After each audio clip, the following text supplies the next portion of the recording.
2019, na minha avaliação, foi um ano pesado, duro para a classe trabalhadora.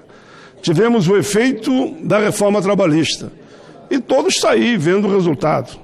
Existe uma uberização do país, com o desaparecimento do direito dos trabalhadores e trabalhadoras, e em seguida veio a reforma da Previdência. Eu diria que os mais pobres sentem na carne as dores que os ventos da incerteza trazem. Ficamos presos a uma agenda do Executivo e do Legislativo totalmente distante dos anseios e a necessidade daqueles que mais precisam.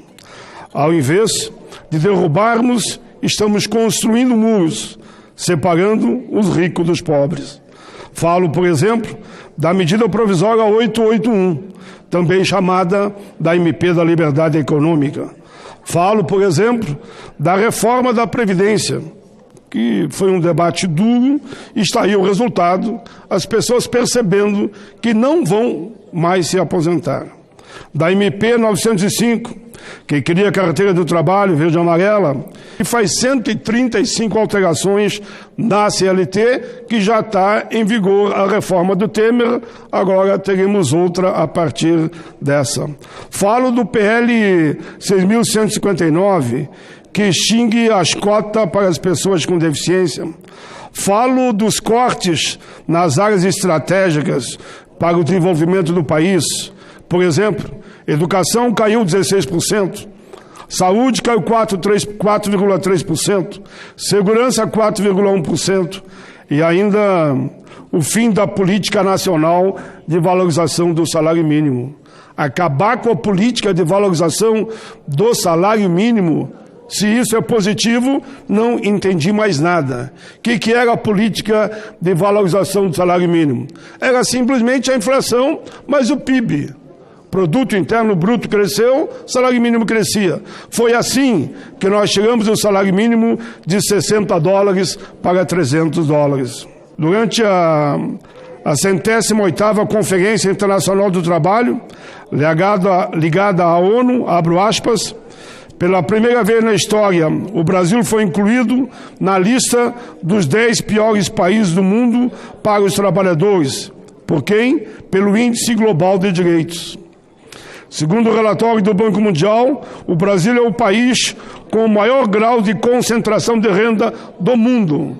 Isso é bom? Claro que não, é muito ruim. Os 10% mais ricos têm quase a metade da renda, 48%. Os 20% mais pobres detêm 2%. A intolerância se faz muito mais presente nesses anos. O ataque aos direitos dos indígenas, da comunidade LGBT, das mulheres, dos negros, dos quilombolas, dos moradores das favelas, dos miseráveis.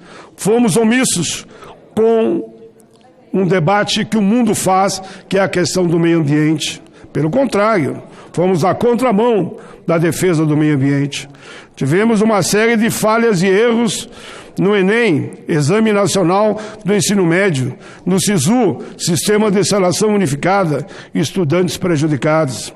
Fila gigantesca no INSS, ou alguém duvida que não aumentaram as filas, com mais de 2 milhões de brasileiros esperando respostas para licença saúde, maternidade, aposentadoria, BPC, abono, entre outros.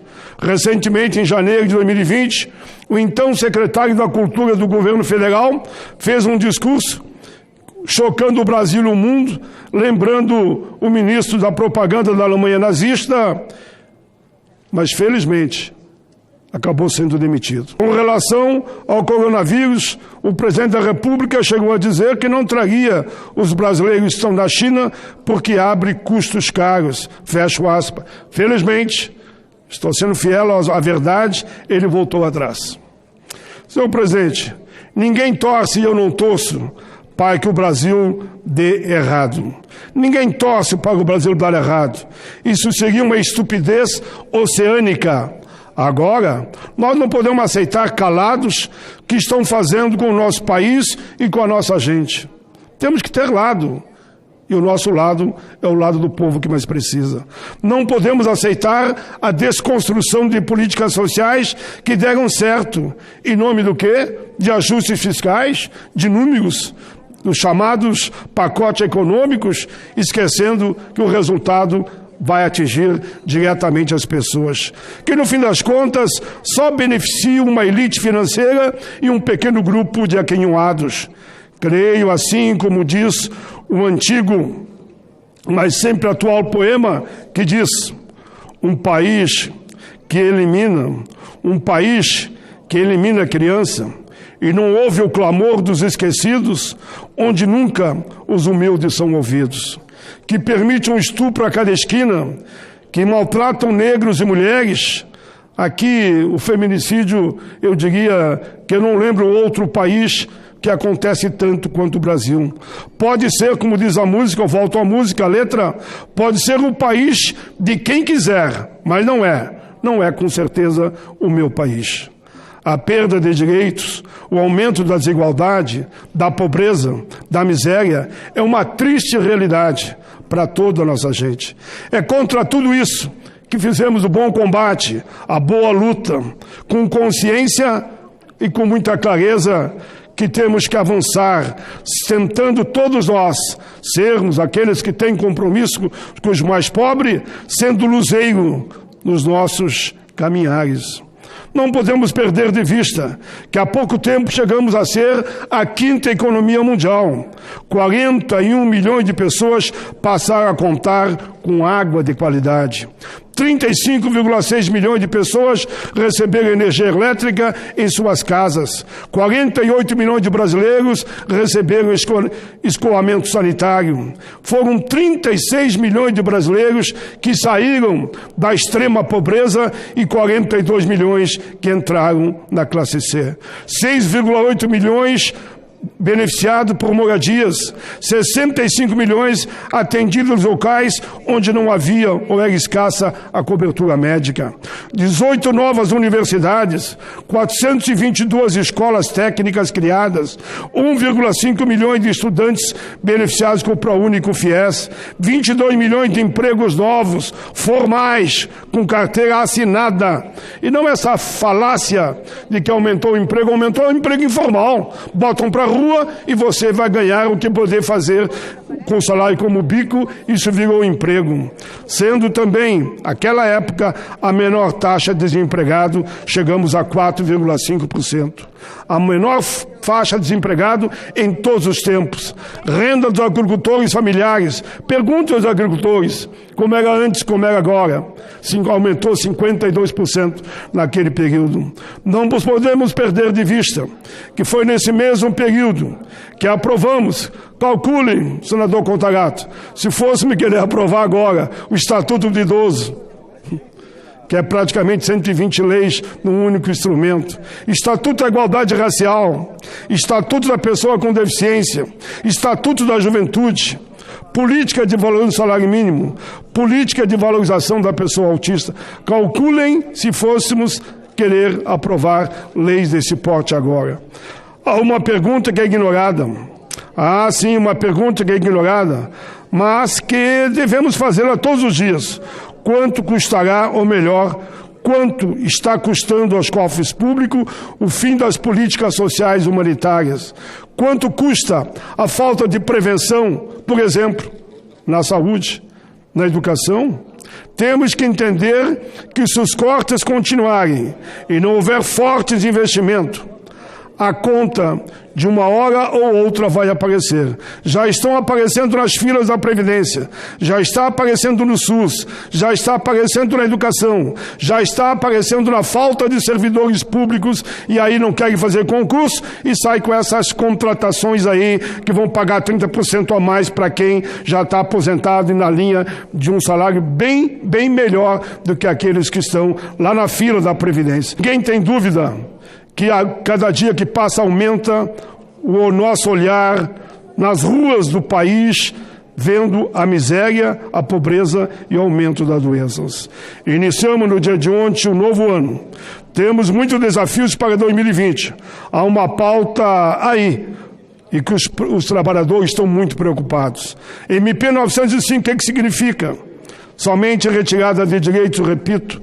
MP 866, a tal PEC emergencial, prejudica quem? Os servidores e o bom funcionamento da administração pública, que está um caos, ninguém tem dúvida disso. A PEC 188, conhecida como a PEC do Pacto Federativo, ela incorpora, na verdade, o conteúdo da PEC 186, impede que as decisões judiciais sejam cumpridas e condicionada à promoção dos direitos sociais ou ao direito de equilíbrio fiscal. Tratou em direitos sociais? Não pode, por isso mudou. A reforma administrativa está para chegar no Congresso.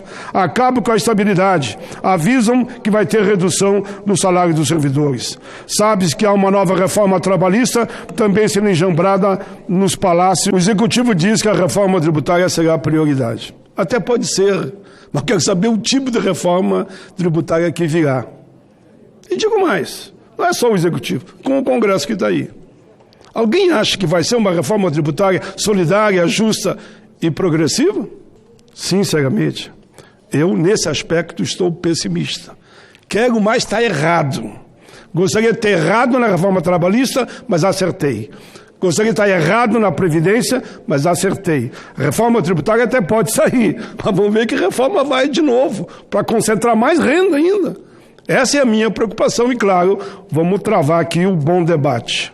O benefício que se aponta nessas ditas nova reforma só tem uma direção: aumenta a concentração de renda, e o Brasil continua sendo o país da maior concentração de renda no mundo. Não é essa a nossa lógica de reforma tributária.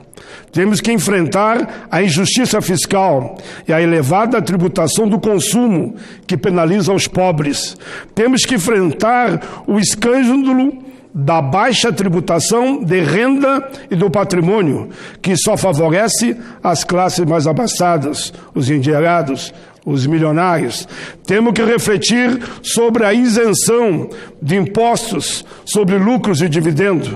E por que não tributar as grandes fortunas? Vamos agora, nessa reforma, tributar as grandes fortunas?